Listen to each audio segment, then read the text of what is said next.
Beta's back in the box, the boxes are ready to ship, and it's Billy all the way, all this week in Robot Combat. 3, 2, 1,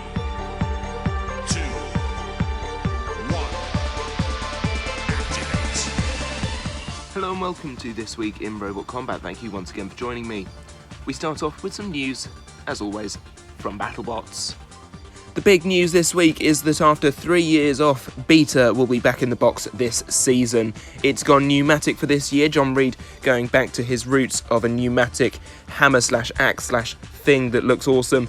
Big front wedge, 4-wheel drive, this thing looks amazing. They've done several live streams of working on the bot or answering questions. Do check them out on the Beta Facebook page. Meanwhile, Team RDC have been testing out the new version of Gigabyte that we showed off last week. They've been doing several drive tests, spin-up tests, lots of fun had, and yeah, this thing looks really awesome and I can't wait to see it in the box. Captain Shrederator are coming prepared this year with 5 different shells to spin. Each one features different teeth, and they've done a spin-up test over on Brian Narve's YouTube channel. It is unlisted, so you'll need to find the link on the World of Woodrow Facebook page to get there. Meanwhile, Team Double Jeopardy have been building the new robot, and this thing looks very sleek, very slim this year. Double Jeopardy features 3 shots this year, so even more chances to hit the vital spot with their awesome shooter weapon. Looking forward to seeing Double Jeopardy back in action, the only shooter in Robot Combat. Best of luck to the team. Now we move on to Ray Billings, who brings a whole arsenal of spinning weapons, all different shapes and sizes, and good grief, he looks very prepared for the 2020 season. He's got the right tool for the job for each fight he goes into. Best of luck to Ray. Team Shatter have shown off a 360 turntable shot of the new look Shatter. This thing looks absolutely marvellous. I adore it. We have shown pictures of it before, but it never gets old. It really doesn't. Really looking forward to seeing the new Shatter in action, and you can get a sneaky peeky at the new Shatter being built over on the team's YouTube channel, where they have been doing a full build series.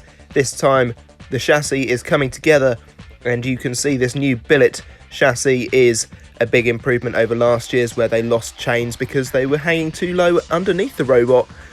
Improvements over complete redesigns. Good thinking. Be sure to go and subscribe to the Bots FC YouTube channel to see this wonderful build series. Now, Copperhead are looking very post-apocalyptic this year, and appropriately so with everything that's gone on so far. We got a first look at the new Copperhead this week, and it really blurs the boundaries between Artbot and hardy weapon. Looking forward to seeing it in action. Now, another team that are hoping to compete, and they have been building, is Pain Train. This is from Team Shredit, who have Shredit Bruh in the American Beetle scene. There is a full tier list of if you donate to them, what you can get in return, and we saw some behind the scenes of them building it at Norwalk Havoc on their live stream yesterday, so that was all very good fun. Best of luck to them. Team Skorpios have several different tail options this year. We've seen the hammer saw, we've seen the saw, and they have a grabber flamethrower. Looking forward to seeing that in action. Big Dill is a robot that will be competing this year in BattleBots as well. This sort of grabber lifter type thing is really cool. Looks like Warhawk in disguise. I wonder if it is the old Warhawk chassis or something, but yeah, best of luck to the team. We saw them compete at Robot Ruckus alongside this team, SlamMow, who are all boxed up ready to go to BattleBots 2020, and they are also taking this little beauty, Sheen, had to think which one it was. Team Endgame are ready to ship, and they have shipped because they are international teams. They have shipped away to the US. Endgame officially on the way to BattleBots, and it is getting closer and closer.